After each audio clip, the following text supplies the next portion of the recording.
एक बार एक शिष्य अपने गुरु के साथ खेत के पास टहलने के लिए गया था। इसी तरह चलने पर उन दोनों को एक जोड़ी फटे जूते दिखाई दिए, जो उस खेत में काम करने वाले एक गरीब किसान के थे। उसी वक्त गुरु ने अपने शिष्य से कहा कि क्यों ना हम इन जूतों को कहीं छिपा देते हैं और किसान के आने का इंतजार करते हैं। जब वो अपने जूते नहीं ढूंढ पाएगा, उसकी प्रतिक्रिया देखने के लिए मजेदार होगा। लेकिन तब शिष्य ने गुरु से कहा कि एक गरीब किसान के साथ ऐसा क्रूर मजाक अच्छा नहीं है। मेरे पास एक बेहतर विचार है, क्यों ना हम कुछ सिक्के उसके जूते में रख दें और ये देखने के लिए इंतजार करें कि किसान अपने जूते में सिक्कों को देखकर क्या प्रतिक्रिया करता है। थोड़ी देर बाद किसान अपना काम खत्म करके अपने जूते लेने आया।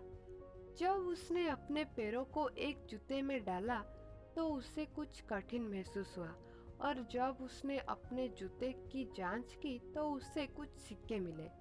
तब उसने इधर उधर देखना शुरू किया कि क्या कोई उस सिक्के को ढूंढ रहा है या नहीं, लेकिन उसने किसी को नहीं देखा। तो वो उन सिक्कों को अपनी जेब में रखा। तब किसान ने दूसरे जूते में अपना पैर डाला। उसे फिर से कुछ कठिन लगा। जब उसने जांच की तो उसे कुछ और सिक्के मिले। इन सिक्कों को देखकर किसान भावुक हो गया और उसकी आंखों से आंसू निकल आए। उसने अपना दोनों हाथ जोड़ा और आकाश की ओर देखा। बोला कि हे ईश्वर, उस व्यक्ति की 1000 बार धन्यवाद जो मेरी इस अवस्था में आवश्यकता के समय मेरी इसी तरह मदद की। उस व्यक्ति की दया और मदद से मैं मेरी बीमार पत्नी के लिए दवा खरीद सकूंगा और मेरे भूखे बच्चों के लिए रोटी ले सकूंगा। किसान की बातें सुनकर शिष्य की आंख आंसू से भर आए।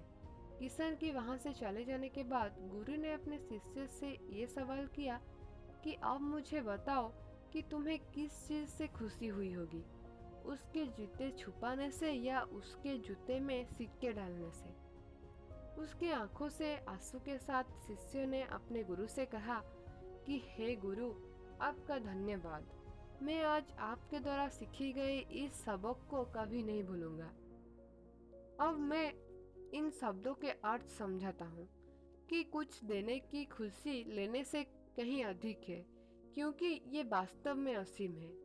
किसी के लिए मुसीबत खड़ी करने के बजाय हमें जब कभी भी अवसर मिले लोगों की मदद करनी चाहिए, क्योंकि देने से न केवल उन्हें खुशी मिलती है बल्कि खुद को खुशी देने से कहीं अधिक है।